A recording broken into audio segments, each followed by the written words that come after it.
How you doing, good people? This is the 8-Bit Animal.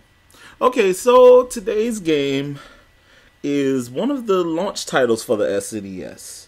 It's a groundbreaking racing title, and it introduced the world to the concept of Mode 7 rotation. More so than Pilot Wings did, the other SNES launch title that used it.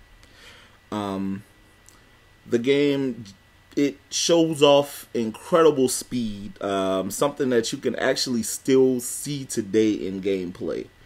And it's one of those titles that actually, for as fast as it was going, gameplay-wise, never really gave you a whole lot of slowdown.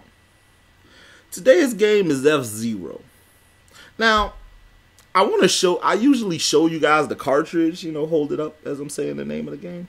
But for some magical reason, my copy of F-Zero has gone missing. But that's neither here nor there. Let's get to the video.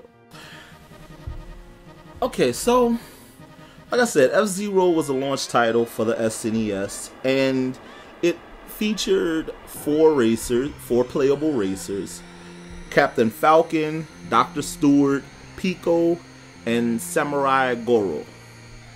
And those four characters piloted the Blue Falcon, Golden Fox, Wild Goose, and Fire Stingray, respectively.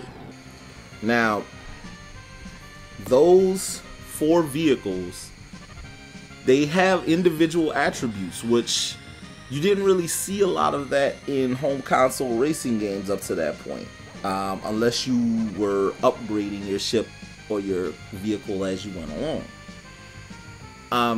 This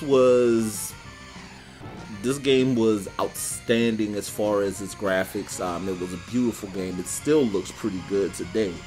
And as I mentioned in the intro sequence, the sense of speed that you got when piloting your ship through these courses was fantastic. Even now with the scrolling, how it would scroll slower off in the distance than it did closer to your ship, and how fast things would go by as you were driving up the track. Yeah, it's an intense sensation, and it's something that most racing games, even to this day, try to emulate.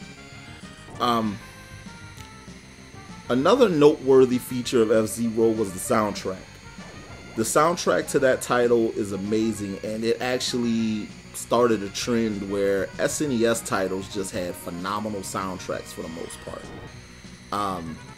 The music from the Mute Cities tracks is probably some of the best music on the SNES. Definitely some of the best music on a racing title on that console.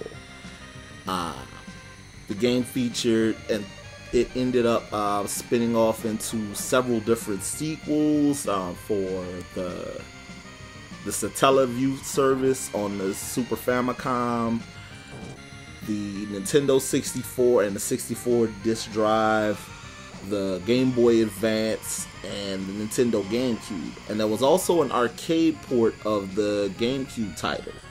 It featured a memory card slot where you could plug in your memory card into your arcade cabinet and transfer data from the arcade cabinet home and vice versa. It was just a really good title all the way around, and it spawned a really good franchise. F-Zero is probably one of those franchises that will be beloved by gamers and fans of Nintendo from now on.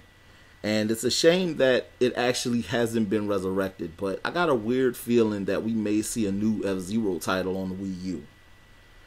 This has been the 8-Bit Animal, and I will catch you beautiful people tomorrow.